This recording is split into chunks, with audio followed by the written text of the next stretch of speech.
Yo, what's up, guys? Today I'll be talking about the rise of Mikal Bridges and how he's really transcended his NBA career and really taken a massive leap this season. But other than that, let's get straight into the video. So as we know, Mikal Bridges was involved in an absolutely huge blockbuster move not too long ago between the Brooklyn Nets and the Phoenix Suns in a trade that sent Kevin Durant, one of the greatest scorers, one of the greatest players of all time, one of the greatest players in NBA right now, currently, Kevin Durant to the Phoenix Suns, along with TJ Warren as well, the former Phoenix Sun, for Mikal Bridges, Cam Johnson, Jay Crowder, who was ultimately traded away for, I believe, 5 second-round picks to the Milwaukee Bucks, and 4 unprotected first-round picks by way of the Phoenix Suns. Now, this was an absolute massive trade, and this is a trade that initially, I feel like I was one of the rare people that was like, I don't hate this trade for the Brooklyn Nets. So it is Mikal Bridges, who I'm a massive fan of, absolutely exceptional 3-and-D guy, and has been improving and creating his own shot as well. Elite defender, really good in terms of defense, really good shooter as well. And again, like I said, has been creating his own shot and definitely improved with that. As a recent, Cam Johnson, another really good sniper, just came back from an injury. The man is an absolute bucket, really elite shooter, and 4 first-round picks and also additional draft compensation according to Shams. I don't know, man. I don't know what it is. I still mess with this Nets team, though. I'm not gonna lie. Like, I want to shit on Joe Tsai right now for letting 3 superstars just walk out of Brooklyn, but I don't know. I don't hate their trajectory with all these first-round picks. I don't hate the trajectory with their current roster. Like I said, Ben Simmons hopefully picks his game up, but you got Cam Thomas. He's looking like a bucket. You got DFS, one of the best 3-and-D players in basketball, Mikal Bridges, maybe a rising star in the NBA. He's looking absolutely great this season. A really good 3-and-D guy, shot creating as well. Then you have Spencer Dinwiddie, a really good scorer, proven scorer in the NBA, and Nicholas Claxton, rising star in terms of a center. So hey, people were really thinking out loud, and they were like, I don't get why they would trade a guy like Kevin Durant and not get a massive piece back. I mean, it's Kevin Durant. How often are you going to trade a guy like Kevin Durant and get something really on par of Kevin Durant? He's not easy to replicate, but man, has Mikal Bridges tried his hardest to go ahead and do as much as he possibly can for the Brooklyn Nets. Mikal Bridges is a guy that I've been high on, especially over the last couple of seasons. Coming in as a 3-and-D guy, learning to create his own shot, and now transcending, in my opinion, to a star in the NBA this season. Mikal Bridges has star potential. Mikal Bridges has all-star potential, and he's only scratching the surface. For the Phoenix Suns this season, Mikal Bridges in 56 games playing behind guys like Devin Booker and really going between the number 2 and 3 option, him and DeAndre Ayton really fluctuating between the 2 and 3 option, with Chris Paul obviously being the number 4 option pretty much on any given day. Mikal Bridges averaged 17.2 points, 4.3 rebounds, 3.6 assists, and was playing phenomenal elite defense. Mikal Bridges is one of the best defenders in basketball. He finished second last year in the Defensive Player of the Year, voting to Marcus Smart. There's a reason why when the Nets acquired Mikal Bridges, teams were banging on Sean Marks and the front office of the Nets door. They wanted to pry Mikal Bridges away from the Brooklyn Nets because they know how valuable this guy is, especially for a team that is set on competing for a championship. You need a guy like Mikal Bridges, an elite defender, a good shot creator, and an absolute sniper. Any team that wants to contend needs a guy like him. Teams are willing to trade 3 first-round picks, 4 first-round picks. We don't know how the protection was on. We don't know if they were actually good first-round picks, but they were indeed first-round picks. So Mikal Bridges, obviously the talent is there. He signed a deal not too long ago, pretty team-friendly in my opinion. So a lot of teams will be banging on the door for Mikal Bridges, but I feel like he's gonna stay in Brooklyn. Brooklyn Bridges, he already has a nickname and all that. I feel like it really is his time to shine. Now with the Brooklyn Nets, in only 20 games, Mikal Bridges has taken a astronomical, massive leap, as he is averaging 26.8 points per game, 4.6 rebounds, 2.6 assists, and still playing that elite defense. But instead of having to really guard the best opposing player on the side of the basketball every game, he has guys like Dorian Finney-Smith, guys like Russ O'Neal, so he doesn't have to guard the opposing team's best offensive player every possession, which allows him to exert so much more energy on offense, which is just absolutely crucial in my opinion.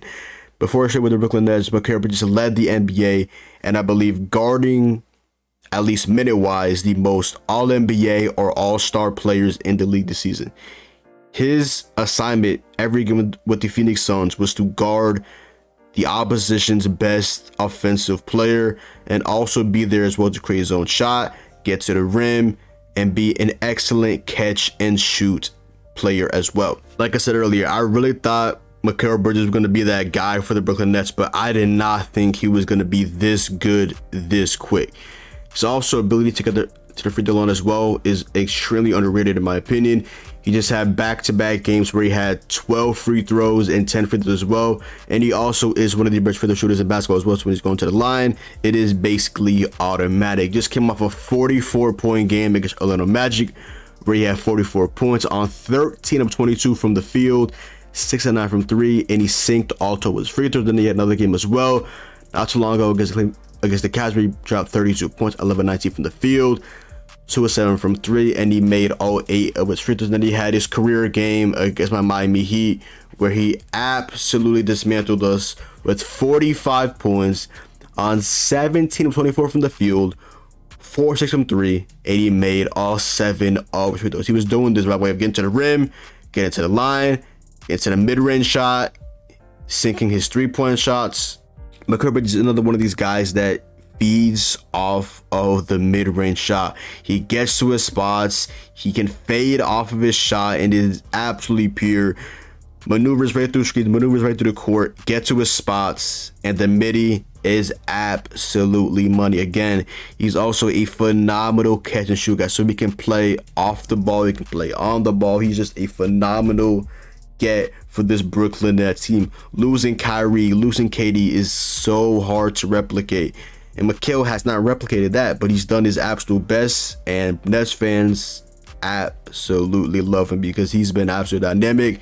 A guy that is this good defensively, still being this good offensively, just absolutely love to see it. And it really could not have happened to a better guy. I was listening to him on the JJ Redick podcast, and he was talking about this trade happened literally at the perfect time, because at the time Devin Booker was injured and he was really about to come back. Then the trade happened. Obviously, when Booker went down, he had to take a lot more shots, he had to take a larger role in the team.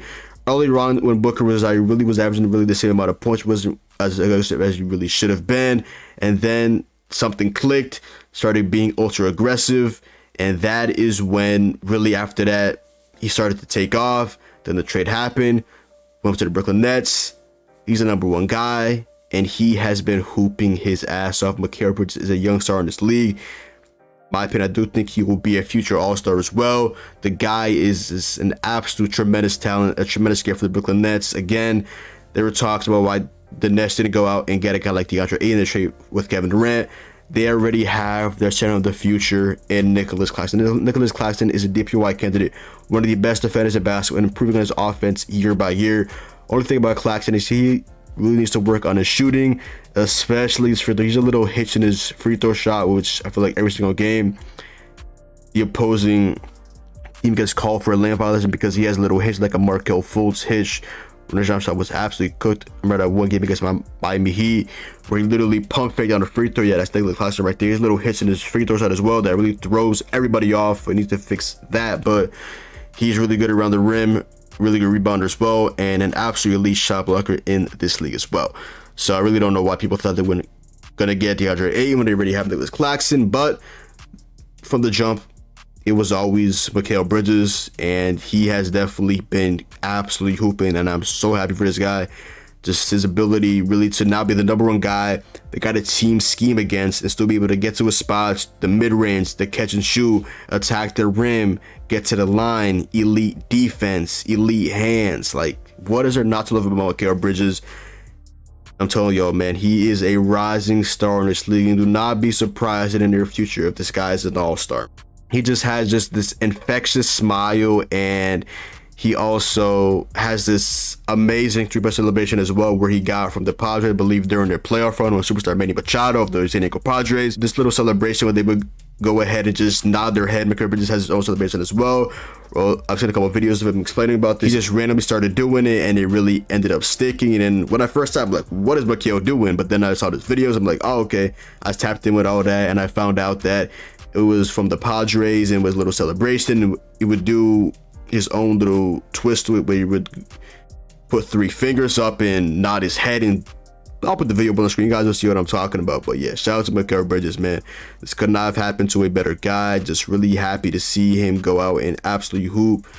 Just the way he scores. I mean, he's not a one-dimensional guy. He does on both sides of the basketball. And Nets fans, man, yeah, the man is absolutely insane. He's had so many 30-point games. He's had a 32-point game, a 34-point game, another 34, another 30, another 33, another 38 against the Boston Celtics in an absolute tremendous comeback. 31 against the Bucks. Yeah, his man has been absolutely insane. And Mikal Bridges is finally here, which you just absolutely love to see. But other than that, y'all, that is the video. So go down below, drop a like, comment down below, sub up. Just follow me on Twitch, Twitter, and Slack, new boy John. Hopefully you guys enjoyed the video, and I'm out, man. Peace.